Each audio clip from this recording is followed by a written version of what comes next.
الحمد لله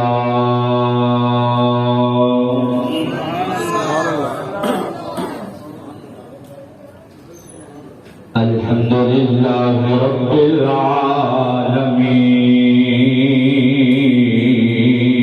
العالمين والعاقبة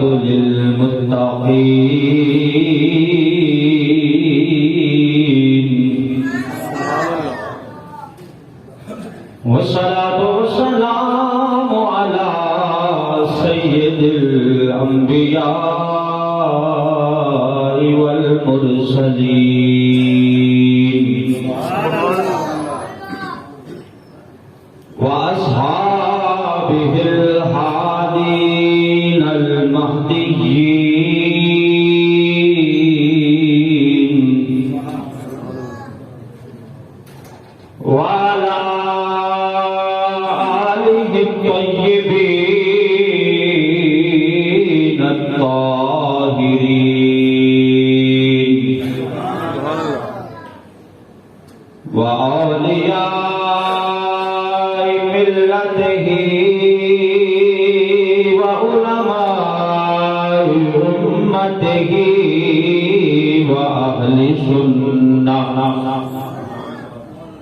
وأهل سنته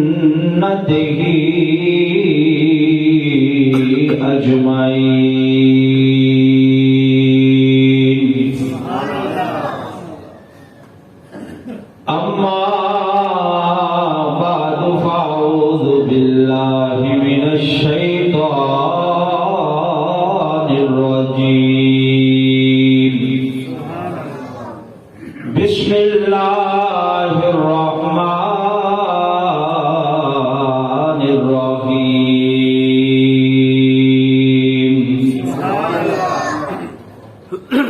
إن الدين عند الله الإسلام آمنت بالله صدق الله مولانا العظيم وصدق رسوله النبي الكريم الأمين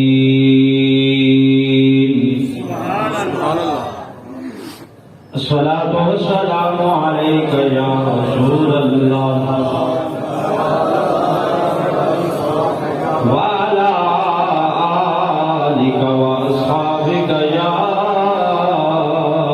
حبيب الله الصلاة والسلام عليك يا شفيع المذنبين وعلى آلك وأصحابك يا رحمة للعالمين مولاي صل وسلم دائما أبدا حبيبك خير الخلق كلهم مولاي صل دائما أبدا على حبيبك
آگے آ جائے گا.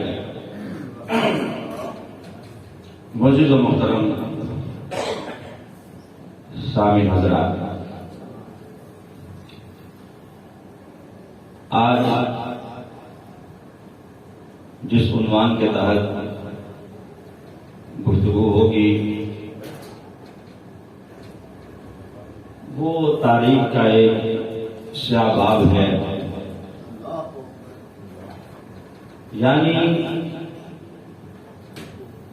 حضرت سیدنا صدیق اکبر رضی اللہ تعالی عنہ کے نواسے حضرت عبداللہ بن زبیر رضی اللہ تعالی عنہ کی شہادت. ایک تو ہے نا نواسہ رسول حضرت امام علی مقام امام حسین رضی اللہ تعالی عنہ، ان کی شہادت کے حوالے سے آپ نے سماعت کیا. ایک ہے نواسہ سیدنا صدیق اکبر رضی اللہ تعالی عنہ، لیکن افسوس آپ کو کسی اور کے نواسے کے بارے میں کبھی کسی نے بتایا ہی نہیں. کسی اور کے نواسے کی بھی کوئی شہادت ہے؟ حضرت عبداللہ بن زبیر کن کے نواسے ہیں؟ حضرت سیدنا صدیق اکبر رضی اللہ تعالی عنہ کے. آج کا موضوع بڑا دلچسپ ہے، توجہ کے ساتھ آپ سماعت کریں گے. حضرت عبداللہ بن زبیر وہ شخصیت ہیں کہ جب یزید پلید تخت نشین ہوا، تخت پہ بیٹھا، تو امام علی مقام کے بعد سب سے زیادہ جس ذات سے اسے خطرہ تھا وہ حضرت عبداللہ بن زبیر رضی اللہ تعالیٰ عنہ کی ذات تھی. سب سے زیادہ جس شخصیت سے اسے خطرہ تھا حضرت عبداللہ بن زبیر رضی اللہ تعالیٰ عنہ تھے. حضرت امام حسن، عبداللہ بن عمر، عبد الرحمن بن ابو بکر اور حضرت عبداللہ بن زبیر، یہ وہ نمایاں شخصیات ہیں جن سے وہ بہت زیادہ خطرہ محسوس کر رہا تھا اور بار بار انہیں بیعت کے لیے پیغام بھیج رہا تھا، بار بار انہیں بیعت کے لیے پیغام بھیج رہا تھا. تو حضرت امام علی مقام رضی اللہ تعالی عنہ جب مدینہ چھوڑ کے مکہ آئے ہیں تو حضرت عبداللہ بن زبیر بھی ساتھ ہی مدینہ چھوڑ کے مکہ تشریف لائے ہیں. حضرت عبداللہ بن زبیر کی ذات وہ ہے کہ نہ خارجی ان سے خوش ہے اور نہ ہی رافضیوں کو یہ بارے میں ہے. خارجی اس لیے نہیں کہ حضرت عبداللہ بن زبیر نے یزید اور اس کی پوری ذریت کا مقابلہ کیا.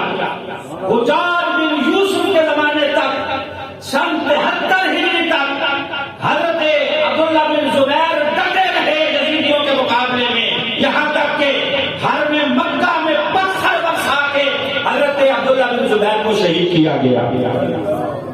پوری ذریت یزید کے مقابلے میں ان سے ٹکرانے والی ذات حضرت عبداللہ بن زبیر کی ذات ہے. اس لیے خارجیوں کے بارے میں نہیں اور رافضیوں کے بارے میں اس لیے نہیں کہ آپ حضرت ابو بکر صدیق کے نواسے ہیں. حضرت ابو بکر صدیق کے نواسے ہیں اور حضرت عثمان غنی رضی اللہ تعالی عنہ کے آخر تک جو محافظ رہے ہیں وہ حضرت عبداللہ بن زبیر رضی اللہ تعالی عنہ، وہ حضرت عبداللہ بن زبیر رضی اللہ تعالی عنہ کی ذات ہے. تو نہ ان کے بارے میں نہ ان کے بارے میں ایک اہل سنت ہے الحمدللہ ہم نبی پاک کے ہر تعلق والے سے پیار کرتے ہیں، کیونکہ ہمارا نعرہ ہے کہ ہر صحابی نبی جنتی، ہر صحابی نبی، ہر صحابی نبی. ہم ہر اس بندے کا احترام کرتے ہیں جس کا تعلق نبی پاک کے ساتھ بنا ہے، خواہ وہ نسبی تعلق ہے یا ویسے تعلق ہے، کوئی بھی نسبت نبی پاک کے ساتھ جسے حاصل ہوئی ہے ہم اس کا احترام کرتے ہیں اور اس کے پاؤں کی خاک کو ہم اپنی آنکھوں کا سرما بنانے کے لیے اعزاز سمجھتے ہیں. حضرت عبداللہ بن زبیر رضی اللہ تعالی عنہ یہ تو ہے ہی وہ شخصیت آپ کی اما جان ہے حضرت اسماء بنت ابو بکر. حضرت ابو بکر کی بڑی صاحبزادی حضرت اسماء کے یہ بیٹے ہیں. یہ آپ کی اما جان ہے. اور ابا جان کون ہے؟ جناب زبیر بن عوام رضی اللہ تعالیٰ عنہ. یہ حضرت زبیر کون ہے؟ یہ نبی پاک صلی اللہ علیہ وسلم کی پھوپھی کے بیٹے ہیں. سبحان اللہ سبحان اللہ. حضرت زبیر کون ہے؟ نبی پاک کی پھوپھی حضرت صفیہ کے بیٹے. سبحان اللہ. پھوپھی زاد ہیں. ان کے بیٹے ہیں حضرت عبداللہ بن زبیر. باپ کا مقام یہ ہے کہ نبی پاک صلی اللہ علیہ وسلم فرمایا کرتے تھے کہ ہر نبی کا کوئی نہ کوئی حواری رہا ہے، اس کا ساتھی رہا ہے، اس کا محافظ رہا ہے. میرے حواری کا نام سنو، میرا جو حواری ہے وہ زبیر ہے. اور یہ حضرت زبیر عشرہ مبشرہ میں ہے. پتہ نہیں آپ کو یہ باتیں سمجھ آ رہی ہے کہ نہیں؟ بلند آواز سے کہو سبحان اللہ. عشرہ مبشرہ وہ 10 صحابہ جنہیں نبی پاک نے زندگی میں جنت کی بشارت دی. سبحان اللہ. باقیوں کو جنت ملنی ہے مرنے کے بعد، انہیں خوشخبری نبی پاک نے زندگی میں سنائی کہ یہ وہ ہیں جنہیں اللہ رب العزت مرنے کے فوراً بعد جنت کے بالا خانے عطا فرمائے گا. عشرہ مبشرہ میں بھی حضرت زبیر رضی اللہ تعالیٰ عنہ کا شمار ہوتا ہے. غزوہ خندق ہے. غزوہ خندق میں خندق عبور کر کے عمر بن عبد ود بہت بڑا پہلوان آیا. اس کے ساتھ ایک اور پہلوان آیا. عمر بن عبد ود کو تو حضرت علی کی تلوار میں 2 ٹکڑے کیا. سبحان اللہ. وہ جو ساتھ دوسرا پہلوان خندق عبور کر کے آیا تھا نا، اسے جس کی تلوار میں کاٹا ہے اسے حضرت زبیر کہا جاتا ہے. اور پھر وار اتنا کاری کیا حضرت زبیر رضی اللہ تعالی عنہ نے کہ زور سے جو تلوار چلائی، وہ آگے سے اس نے ڈھال کے ساتھ روکا. حضرت زبیر کے اندر پاور اتنی تھی کہ تلوار نے پہلے ڈھال کو کاٹا، سبحان اللہ. پھر اس پہلوان کو کاٹا، پھر اس پہلوان کے گھوڑے کو کاٹا. پہلوان کے بھی 2 ٹکڑے کیے، اس کے گھوڑے کے بھی 2 ٹکڑے کیے. وہ جو خندق عبور کر کے آیا تھا اسے واصل جہنم کرتے ہی پیچھے مڑ کے اس کی طرف دیکھ کے یوں بازو بلند کر کے نعرہ لگایا کہ انا زبیر، دیکھ مجھے زبیر کہا جاتا ہے. زبیر میں زبیر ہوں. صحابہ نے جب دیکھا کہ اتنی شدت سے حملہ کیا ہے، گھوڑے کے بھی 2 ٹکڑے کر دیے ہیں، تو صحابہ عرش کر اٹھے اور کہنے لگے واہ بھائی واہ، زبیر تیری تلوار کے کیا کہنے ہیں. تیری تلوار نے کافر کی وہ جو ڈھال تھی اسے بھی کاٹا، کافر کو بھی کاٹا، گھوڑے کو بھی کاٹا. تو حضرت زبیر مسکرا دیے، کہا یہ تلوار کا کمال نہیں ہے، زبیر کے بازو کا کمال ہے. بازو میں بھی تو دام ہونا چاہیے نا. اسپیکر کیا کرے گا؟ مولوی صاحب میں تو دام ہو نا کچھ. بات کرنے کی کوئی نکلے بھی آواز نکلے، گلا ہی خراب ہوگا تو اسپیکر جتنا مرضی بڑا لگا ہو کوئی کمال نہیں ہوتا. تو حضرت زبیر کہنے لگے مسکرا کر کہ یہ تلوار کا کمال نہیں ہے، یہ زبیر کے بازو کا کمال ہے. یہ حضرت زبیر رضی اللہ تعالیٰ عنہ حضرت عبداللہ کے والد گرامی اور والدہ کا نام ہے حضرت اسماء بنت ابی بکر. ہائے ہائے، یہ وہ صحابیاں ہیں جب نبی پاک مکہ سے ہجرت کر کے مدینے آئے ہیں. حضرت صدیق اکبر ساتھ ہیں. گھر سے سارا جو مال و زر اکٹھا کر کے حضرت صدیق اکبر ساتھ لے آئے ہیں کہ راستے میں ضرورت پڑے گی تو خرچ کریں گے. پیچھے بچیاں ہیں، کچھ بھی نہیں چھوڑا.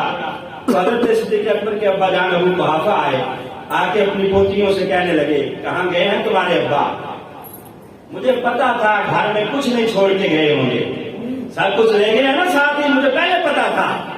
اب یہ حضرت اسماء بنت ابو بکر نے کیا کیا کہ وہ جگہ جہاں پر پیسے پڑے ہوتے تھے، درم و دینار پڑے ہوتے تھے، وہاں چھوٹی چھوٹی کنکریاں رکھ کے نا اوپر کپڑا دے دیا ابا جان نبینا تھے، آنکھوں سے نظر نہیں آتا تھا، بوڑھے ہو چکے تھے، وہاں پاس لے جا کر ہاتھ لگا کے کہا کہ ابا جان گھبراؤ نا، سارا خزانہ گھر میں چھوڑ کے گئے ہیں، پریشان نہیں ہونا۔ یہ حضرت اسماء بنت ابی بکر ہیں۔ 2 دن آپ نے فاقہ برداشت کیا، 2 دن کیا کرتی؟ سارا دن کھجوروں کی گٹھلیاں اکٹھی کر کے انہیں پیس کے پانی میں گھول کے پی جاتی۔ یہ صحابیات ہیں جنہوں نے قربانیاں دی ہیں۔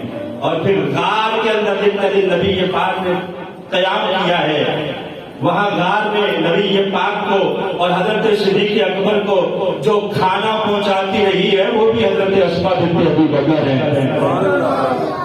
2 ازاروں والی میں کہا جاتا تھا، 2 دوپٹوں والی، 2 چادروں والی۔ ایک چادر آپ فرماتی ہیں وہ ہوتی تھی میرے پاس جو میں سر پہ اوڑھتی، دوسری چادر وہ ہوتی جس میں نبی پاک کے لیے کھانا باندھ کے لے جاتی، اس لیے لقب مشہور ہو گیا 2 چادروں والی، 2 ازاروں والی۔ آپ کو جب پتا چلا ابو جہل اور مکے کے چودھریوں کو کہ اسماء کو پتا ہے نبی پاک اور صدیق اکبر کہاں ہیں، آگے اکٹھے ہو کر بتا تمہارے ابا کہاں ہیں، کہاں ہے محمد رسول اللہ صلی اللہ علیہ وسلم۔ حضرت اسماء کو نبی پاک نے سر پہ ہاتھ رکھ کے کہا تھا بیٹا کسی کو بتانا نہیں ہے۔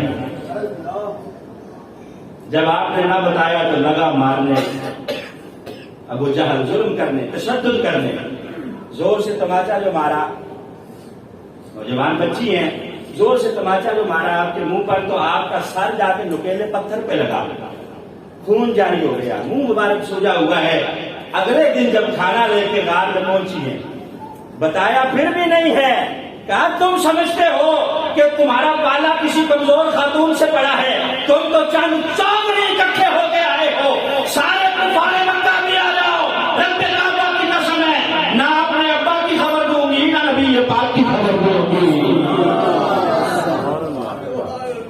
سارے چودھری بھی مکے کے آ جائیں گے نا، نہیں بتاؤں گی نبی پاک کہاں ہے۔ جب اگلے دن گئی ہیں، زخمی ہیں، نبی پاک نے پوچھا بیٹا اسماء کیا ہوا ہے؟ کہا حضور کچھ نہیں۔ کہا کچھ تو ہوا ہے بتاؤ۔ کہا حضور اس طرح ابو جہل اور اس کے گنڈوں نے تشدد کیا ہے۔ نبی پاک صلی اللہ علیہ وسلم کی آنکھوں میں آنسو آئے، ابو بکر کی طرف دیکھا، کہا ابو بکر تمہارا گھرانہ بھی کیا گھرانہ ہے، تمہارے گھر کے ہر فرد نے میرے لیے قربانی دی ہے۔ کہا تمہارے گھر کے ہر فرد نے میرے لیے قربانی دی ہے۔ یہ حضرت اسماء بنت ابی بکر کن کی اماں جان ہے؟ حضرت عبداللہ بن زبیر رضی اللہ تعالیٰ عنہ کی۔ تو حضرت عبداللہ بن زبیر کون ہے؟ حضرت ابو بکر کے نواسے ہیں۔ حضرت عبداللہ بن زبیر کون ہے؟ ابا بھی صحابی ہیں، اماں بھی صحابی ہیں، دادی بھی صحابیاں ہیں، نانا بھی صحابی ہیں، اور آپ کے ماموں عبد الرحمن بن ابو بکر بھی صحابی ہیں۔ سارا خاندان صحابہ کا، نبی پاک صلی اللہ علیہ وسلم آپ کے دریال کا خاندان ہے، اور حضرت ابو بکر کا خاندان آپ کے دریال کا خاندان ہے۔ حضرت عبداللہ بن زبیر کا دریال کون ہے؟ نبی پاک صلی اللہ علیہ وسلم کا خاندان۔ اور ننیال کون ہے؟ حضرت صدیق اکبر رضی اللہ تعالیٰ عنہ کا خاندان۔ جب ہجرت کر کے مکہ سے مدینے آ گئے ہیں مسلمان، 20 مہینے گزر گئے، 20 مہینے کسی مسلمان کے گھر میں بچہ پیدا نہیں ہوا، بچہ یا بچی کوئی نیا مہمان نہیں آیا۔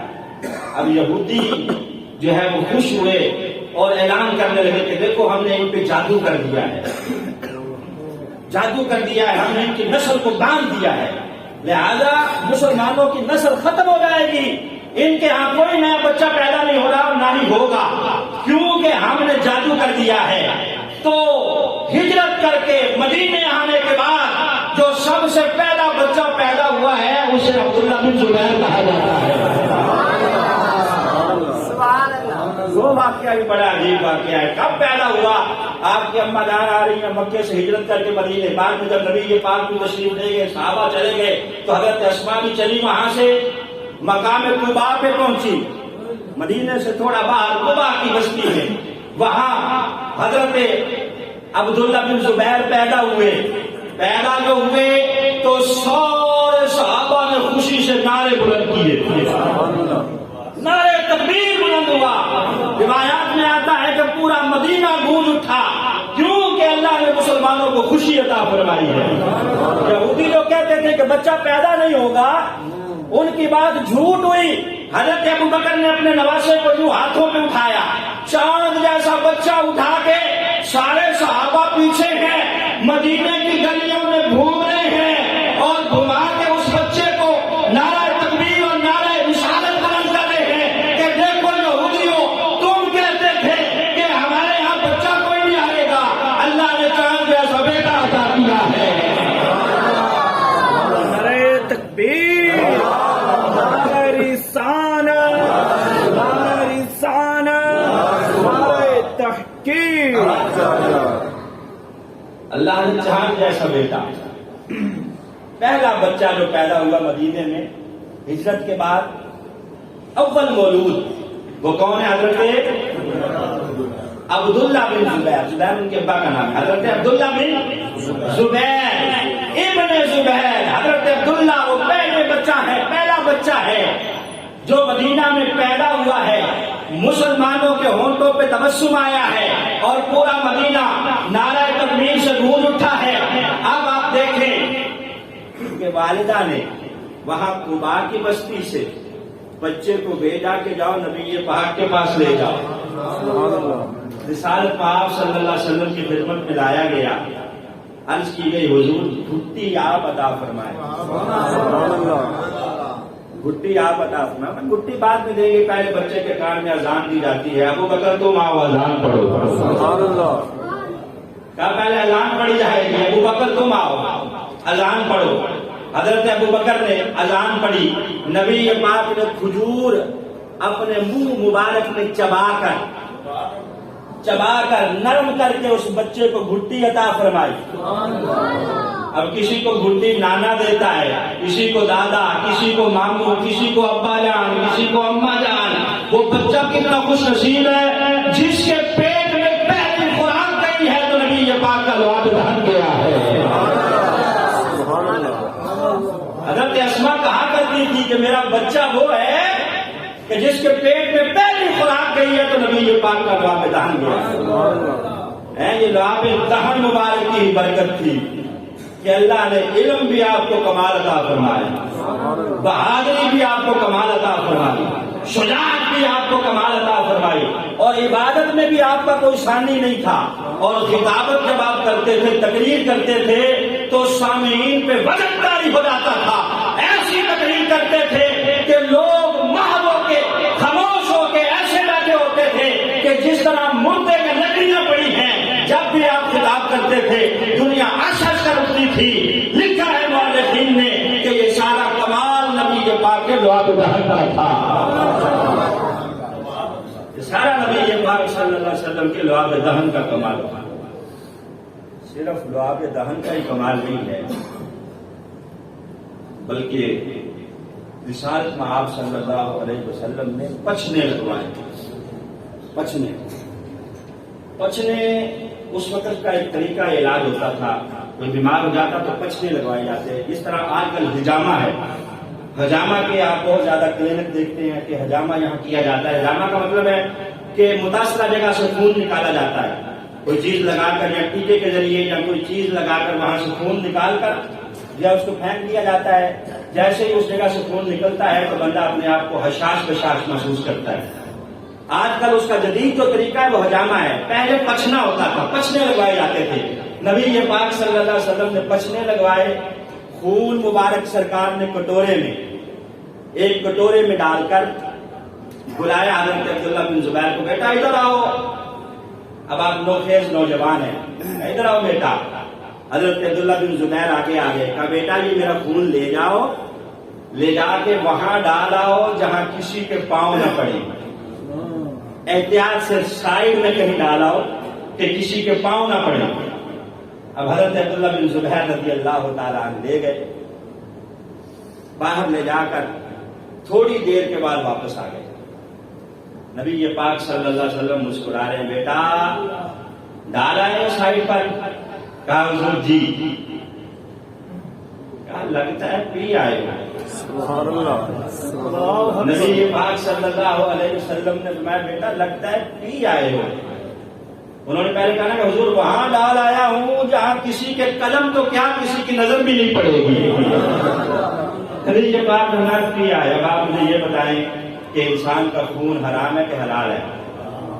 حرام ہے نا، جب تک جسم کے اندر ہے پاک ہے، باہر نکلے گا تو ناپاک ہے، حرام ہے۔ پیشاب جب تک اندر ہے تو پاک ہے، باہر نکلے گا تو ناپاک ہے۔ پانی اندر ہے تو پاک ہے، باہر نکل آئے گا تو ناپاک۔ کھانا جو کھایا ہے جب تک اندر ہے پاک ہے، آپ اس کے ساتھ نماز پڑھتے ہیں جو مرضی کرتے ہیں، لیکن باہر نکلے تو ناپاک ہے۔ اسی طرح خون جو ہے باہر نکل آتا ہے تو ناپاک ہو جاتا ہے۔ حضرت عبداللہ بن زبیر نے جب کہا کہ حضور پی آیا ہوں، اب چاہیے تو یہ تھا کہ سرکار فرماتے یہ کیا کر آئے ہو؟ کہا عبداللہ تمہیں مبارک ہو، تم نے وہ کام کر دیا ہے کہ اب تمہیں کوئی آگ نہیں چھوئے گی، نہ دنیا کی آگ چھوئے گی نہ جہنم کی آگ چھوئے گی۔ سبحان اللہ، عبداللہ بن زبیر تم نے وہ کام کر دیا ہے، تمہارے پیٹ کے اندر شکم میں میرا خون داخل ہو گیا ہے، اس لیے مبارک ہو کہ اب نہ دنیا کی آگ چھوئے گی اور نہ ہی جہنم کی آگ چھوئے گی۔ یہ حضرت عبداللہ بن زبیر رضی اللہ تعالیٰ عنہ، خدا کی قسم ہے یہ خون رسول صلی اللہ علیہ وسلم کی برکت ہے۔ امام علی مقام، آپ نواسہ رسول ہیں، آپ کے اندر ڈائریکٹ نبی پاک صلی اللہ علیہ وسلم کا خون ہے، اور اس خون نے اپنے جوہر دکھائے کربلا کی تپتی زمین پر۔ حضرت عبداللہ بن زبیر رضی اللہ تعالیٰ عنہ ان ڈائریکٹ ان کے پیٹ میں نبی پاک کا خون گیا ہے، تو اس خون نے جو جوہر دکھائے گھر میں مکہ کی سرزمین پہ حدیم کے اندر طواف والی جگہ پر، خدا کی قسم ہے قیامت تک اس کی بھی مثال نہیں ہوگی۔ حضرت عائشہ رضی اللہ تعالیٰ عنہا کی ان کے اولاد نہیں تھی، اس لیے انہوں نے انہیں اپنا بیٹا بنایا ہوا تھا حضرت عبداللہ بن زبیر کو۔ آپ کی کنیت تھی ام عبداللہ، عبداللہ کی ماں۔ صرف پیار ہی نہیں تھا، محبت اتنی تھی، ایک دفعہ ایک جنگ میں آپ زخمی ہوئے تو شدت کے زخم آئے، بچنے کی امید نہیں تھی۔ جب بچے تو حضرت عائشہ اتنی خوش ہوئی، 10,000 درہم اللہ کی راہ میں صدقہ کر دیے کہ اللہ نے میرے بیٹے کو شفا عطا کی ہے۔ یہ حضرت عبداللہ بن زبیر رضی اللہ تعالیٰ کی ذات ہے۔ جب یزید تخت نشین ہوتا ہے، تخت پہ بیٹھتا ہے، تو آپ بھی ہجرت کر کے امام علی مقام کے ساتھ مکہ تشریف لے آتے ہیں۔ اب یہاں سے توجہ کے ساتھ سنیے گا، مکہ آ جاتے ہیں۔ اب مکہ سے امام علی مقام سفر کرتے ہیں کربلا کی طرف، لیکن آپ مکے میں ہی ٹھہر جاتے ہیں۔ اب سوال یہ پیدا ہوا کہ آپ ساتھ کیوں نہیں گئے؟ اس لیے نہیں گئے کہ آپ کو پتا تھا کہ کوفے والے بے وفا ہیں، اور آپ نے مشورہ دیا تھا حضرت امام حسین کو بھی کہ آپ نہ جائیں، وہ لوگ ٹھیک نہیں ہیں، انہوں نے آپ کے باپ حضرت علی کو بھی شہید کیا ہے۔ لیکن حضرت امام علی مقام بھی حق پر تھے، آپ کو بھی پتا تھا کہ میری شہادت وہیں ہونی ہے، نبی کے پاک نے خبر دی ہے، اس لیے آپ چل دیے اور حضرت عبداللہ بن زبیر وہیں ٹھہرے۔ اب حضرت امام علی مقام تو شہید ہو گئے، 10 محرم الحرام کو آپ شہید ہو گئے، یہاں حضرت عبداللہ بن زبیر ڈٹ گئے، مکہ میں آپ ڈٹ گئے۔ مسلمانوں کی حکومت 2 حصوں میں تقسیم ہو گئی، مکہ میں گورنر بن گئے حضرت عبداللہ بن زبیر، لوگ ان کے ہاتھوں پہ بیعت کرنے لگے، اور وہاں یزید، شام کے اندر یزید، اب یزید بار بار پیغام بھیج رہا ہے کہ میری بیعت کرو، لیکن آپ ظاہر کس طرح بیعت کرتے؟ ڈٹ گئے، یہاں تک کہ یزید نے 64 ہجری کو مکہ شریف پر حملہ کیا، مکہ شریف پر، مدینہ طیبہ پہ حملہ کیا، مسجد نبوی میں کئی دن تک اذان نہیں ہوئی، اس نے اپنے گھوڑے وہاں باندھے۔ لوگ جو یزید کو رحمت اللہ علیہ کہتے ہیں اور نرم گوشہ رکھتے ہیں، انہیں شرم آنی چاہیے کہ ایسے بندے کے بارے میں جس نے نبی پاک کی مسجد کی حرمت کو بباد کیا، وہاں گھوڑے باندھے گئے مسجد نبوی میں، اور وہاں اذان بن رہی۔ حضرت سعید کہتے ہیں جب بھی اذان کا وقت ہوتا تھا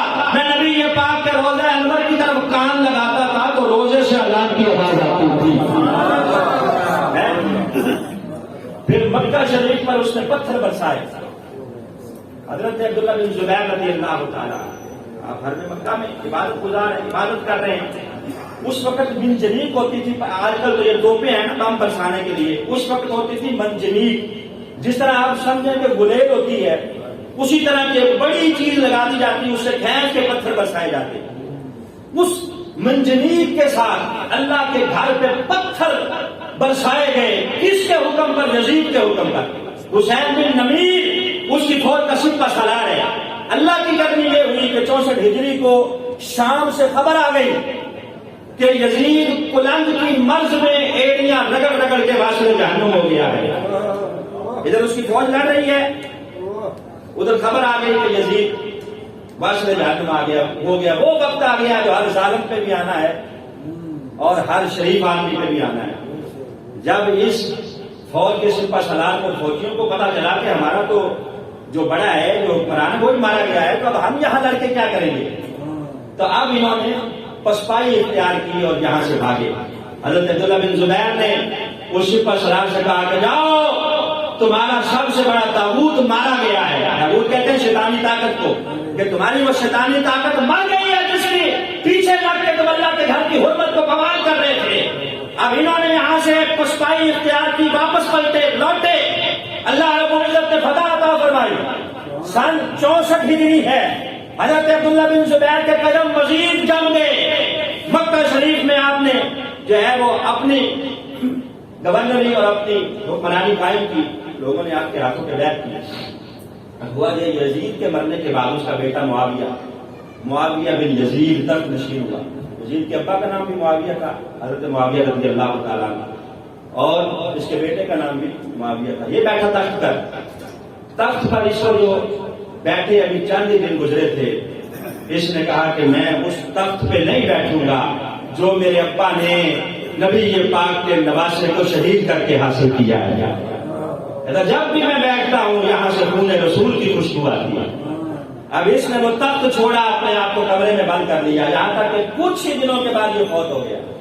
یزید کا بیٹا بھی فوت ہو گیا. اب اس کے بعد کون حکمران بنا؟ مروان تخت نشین ہوا. مروان تخت نشین جو ہوا، تھوڑی دیر اس کی حکمرانی رہی، سال بھر کے برابر جو ہے. اس کے بعد مروان کے بعد اس کا بیٹا عبد الملک بن مروان وہ تخت نشین ہوا. عبد الملک بن مروان کون ہے؟ 40 سال مسجد کا نمازی رہا، قرآن کا قاری رہا.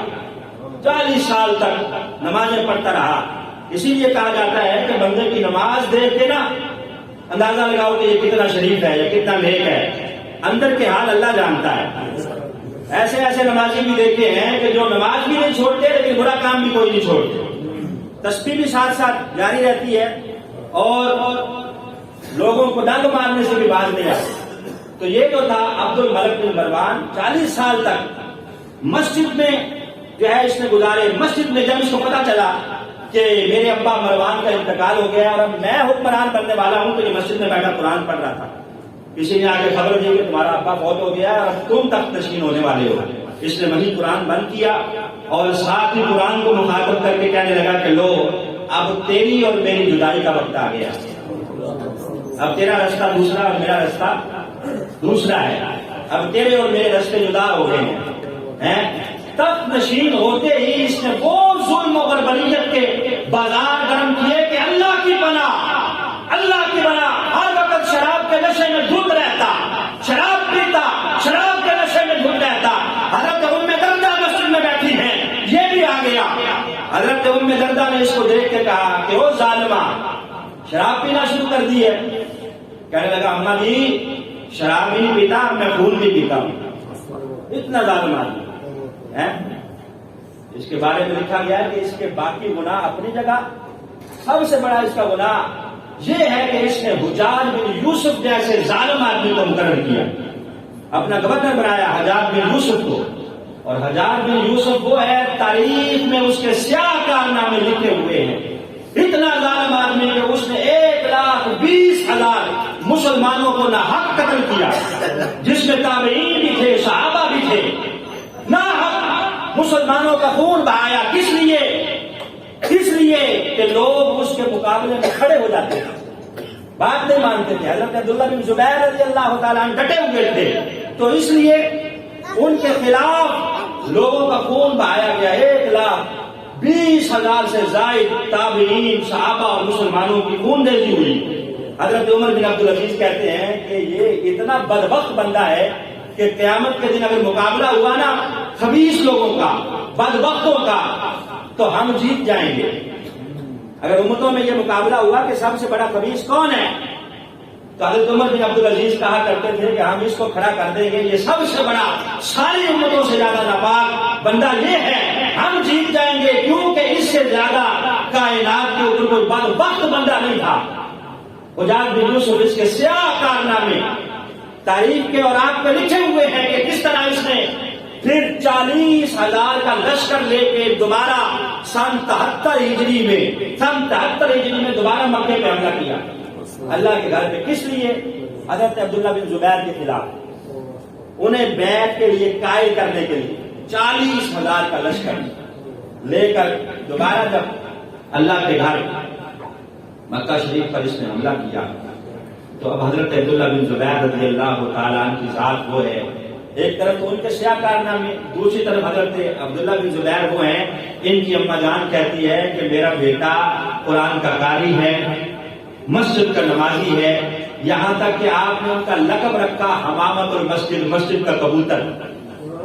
مسجد کا کبوتر کہا جاتا تھا حضرت عبداللہ بن زبیر رضی اللہ تعالیٰ عنہ. ہم روزہ رکھتے ہیں ایک دن, زیادہ سے زیادہ 2 دن کا روزہ رکھ لیتے ہیں بغیر سحری کے.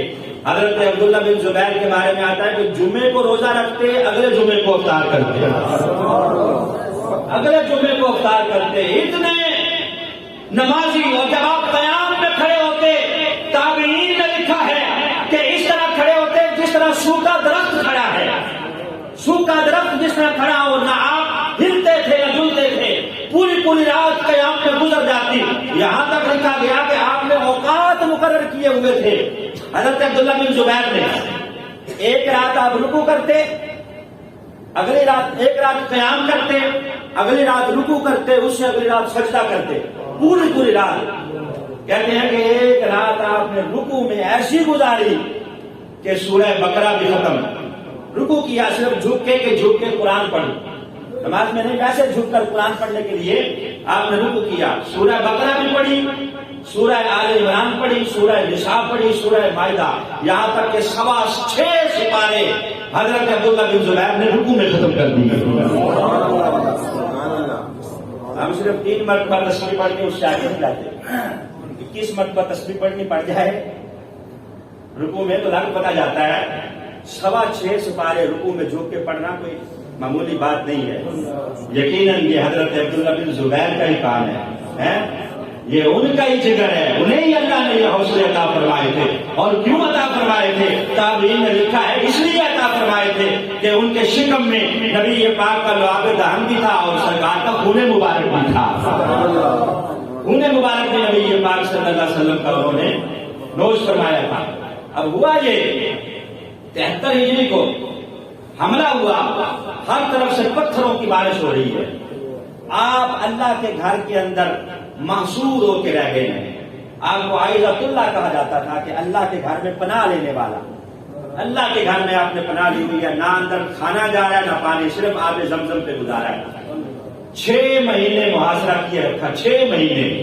ظالموں کی فوج نے 40,000 کا لشکر ہے ایک بندے کے لیے, حضرت عبداللہ بن زبیر کے لیے, اور پتھر برسائے جا رہے ہیں. یہاں تک کہ حضرت عبداللہ بن زبیر کی فوج لڑتی رہی, ان کے ساتھی لڑتے رہے, لیکن 6 مہینے کون ڈٹا رہے. اگر یہ وقت بھی آیا کہ ایک ایک کر کے لوگ ساتھ چھوڑ گئے, اب اکیلے حضرت عبداللہ بن زبیر ہیں. دیکھنے والوں نے دیکھا کہ پتھر برس رہے ہیں, کبھی یہاں سے گزرتا ہے کبھی یہاں سے, لیکن ڈٹ کے نماز میں کھڑے ہیں, ڈٹ کے کھڑے ہیں. نہ قیام میں فرق آیا ہے نہ رکوع میں فرق آیا ہے. جب دیکھا کہ بات حد سے بڑھ گئی ہے, رات کے وقت اللہ کے گھر سے نکلے, ساتھ ہی اپنا گھر بھی تھا. حضرت اسماء آپ کی اماں جان زندہ تھی. جب دیکھا کہ اب کیا کروں, جب مشکل گھڑی آتی ہے تو ایک ہی ذات یاد آتی ہے جسے ماں کہا جاتا ہے. اب حضرت عبداللہ بن زبیر کو یاد آیا کہ اماں جان سے جا کے مشورہ کروں کہ کیا کیا جائے. اب بات تو حد سے بڑھ گئی ہے, آخرکار مجھے بھی شہید کر دیا جائے گا۔ وہاں سے نکلے، ساتھ ہی اما جان کے حجرے میں 100 سال عمر ہے حضرت اسماء بنت ابی بکر کی، سبحان اللہ، بوڑھی ماں ہے، آنکھیں نبینا ہو گئی ہیں۔ آگے حضرت عبداللہ بن زبیر کا، اما جان کیا کروں، اب سمجھ نہیں آ رہی، ان کی فوجیں آگے بڑھتی آ رہی ہیں، سارے ساتھ چھوڑ گئے ہیں، اکیلا ہی ہوں۔ کہا بیٹا یہ بتاؤ اپنی ذات کے لیے لڑ رہے ہو یا اللہ کے لیے لڑ رہے ہو؟ کہا اما جان کوئی شک نہیں ہے، رب کعبہ کی قسم ہے، علی کلمۃ اللہ کے لیے اور اللہ کی رضا کے لیے ڈٹا ہوا ہوں۔ کہا بیٹا پھر گھبرا کیوں رہے ہو، ڈٹے رہو۔ سبحان اللہ، ایسی مائیں بھی خدا کی قسم ہے کائنات نے دیکھی ہیں، ایسی بھی مومنین کی مائیں تھی، بوڑھی ہے، بڑھاپے کا سہارا کوئی نہیں۔ کہا بیٹا گھبراؤ نہ، اگر بچ گئے تو اللہ کا شکر ادا کروں گی، اگر شہید ہو گئے تو شہید کی ماں کہلاؤں گی۔ کہا مجھے شہید کی ماں کہا جائے گا، ڈٹ کے لڑو۔ کہا اما جان باقی تو بات ٹھیک ہے، لیکن یہ ظالم جو ہے نا مجھے شہید کرنے کے بعد مجھے لگتا ہے کہ میری لاش کے ساتھ بھی بڑی بے حرمتی کریں گے، میری لاش کے ساتھ بڑی بے حرمتی کریں گے، مسئلہ کریں گے، میرے اعضاء کاٹیں گے۔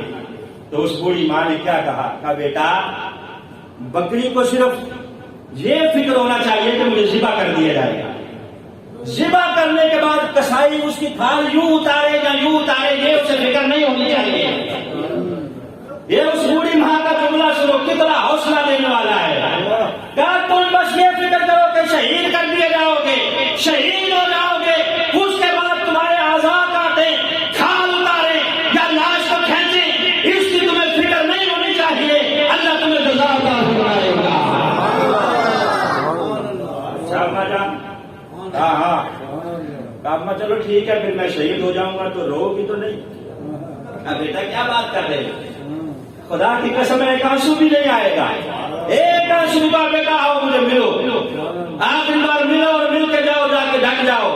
اب حضرت عبداللہ بن زبیر نے جب اما جان کو جفا ڈالا نا تو آپ نے زرہ پہنی ہوئی تھی، حضرت عبداللہ بن زبیر نے زرہ پہنی ہوئی تھی، بخاری اٹھائے اور دیگر کتب کے اندر زرہ جو آپ نے پہنی ہوئی ہے، اب نبی نہیں ہے نظر تو نہیں آتا، جب ہاتھوں سے زرہ کو ٹٹویا تو کہا بیٹا یہ کیا ہے؟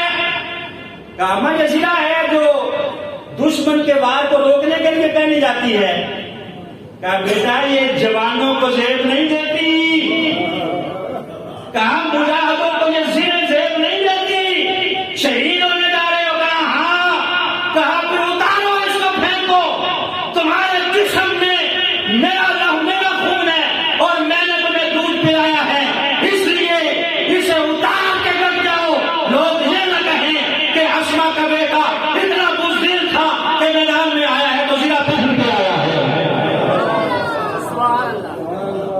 جو شہید ہونے کے لیے جاتے وہ زرے نہیں پہنتے اور جوانوں کو یہ زرے زیب نہیں دیتی، اتارو اسے، اتار کے پھینکو۔ اب آپ دیکھیں کہ 100 سال عمر ہے اما جان کی، حوصلہ دیکھیں، فوراً آپ نے زرہ اتاری، اتار کے پھینک دیا، لو اما جان کا جا بیٹا اللہ کے حوالے۔ اب حضرت عبداللہ بن زبیر جو آئے ہیں اما سے حوصلہ لے کر، 50 کا جتھا ادھر سے آتا، ادھر اکیلے حضرت عبداللہ بن زبیر انہیں واسطے جہنم کر حرم مکہ میں آپ ڈٹے ہوئے ہیں اللہ کے گھر کے اندر حتیم میں، 50 کا جتھا وہاں سے آ کے حملہ کرتا اکیلے، حضرت عبداللہ بن زبیر رضی اللہ تعالیٰ عنہ ڈٹ جاتے اور انہیں واسطے جہنم کرتے، یہاں تک کہ آپ کا دایاں بازو کٹ گیا۔ شہید ہوتے ہوتے ظاہر ہے 6 مہینے محاصرہ ہے، آب زمزم پہ گزارا ہے، کمزور بھی ہو چکے ہیں، نحیف بھی ہو چکے ہیں، جب گر گئے ہیں تو اب آپ نے وہ جو تلوار ہے اسے دائیں بازو کی بجائے، اب سیدھے بازو کی بجائے الٹے ہاتھ میں پکڑ لیے، الٹے ہاتھ میں بھی آپ نے پکڑ کے کئی ان سپاہیوں کو واسطے جہنم کیا، یہاں تک کہ آپ نے جام شہادت نوش کیا۔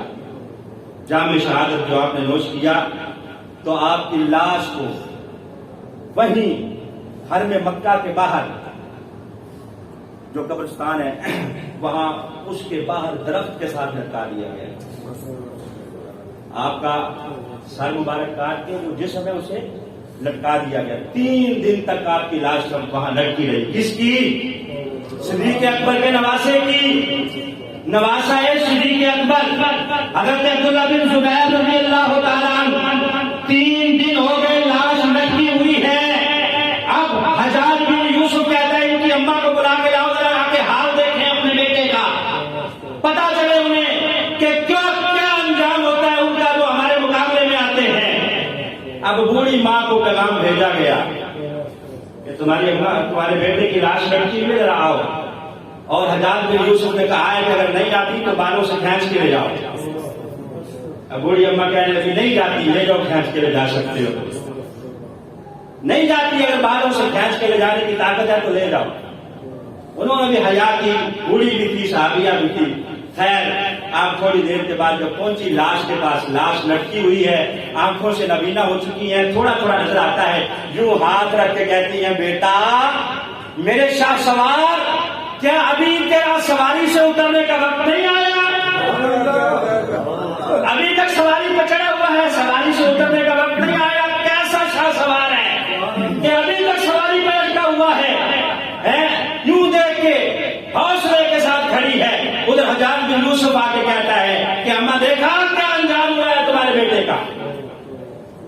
آپ نے نفرت کے ساتھ اس کی طرف دیکھا, کہا تو نے میرے بیٹے کی زندگی خراب کی ہے, میرے بیٹے نے شہید ہو کے تیری آخرت خراب کر دی ہے.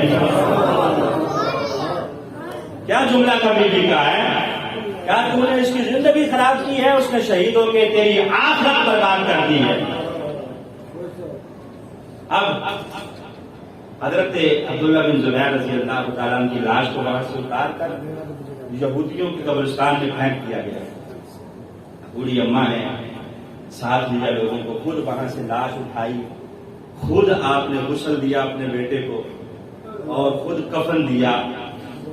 عورتیں جنازہ پڑھنے نہیں آتی.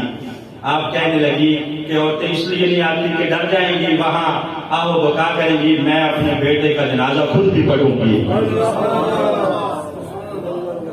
بوڑھی اماں خود جنازہ پڑھا. جنازہ جو پڑھا تو اب دوبارہ سپاہی آ گئے, لاش پھر چھین لی اور اسے کہیں گمنام مقام پہ دفن کرنا چاہا, لیکن آپ نے لاش کو سمیٹ کر گھوڑے پہ بیٹھ کر آپ مدینہ طیبہ کی طرف چل دی. کہاں لے کے جا رہی ہو؟ کہا نبی پاک کے قدموں میں لے کے جا رہی ہو.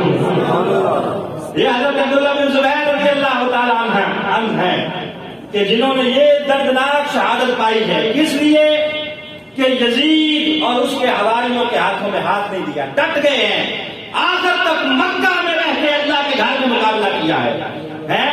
حضرت اسماء نے وہاں سے لاش کو مدینہ طیبہ لا کر حضرت صفیہ رضی اللہ تعالی عنہا ام المؤمنین کے حجرہ مبارک میں آپ کو دفن کیا. دعا ہے اللہ آپ کے مزار مقدسہ پر رحمت و منظور فرمائے. وآخر دعوانا الحمدللہ.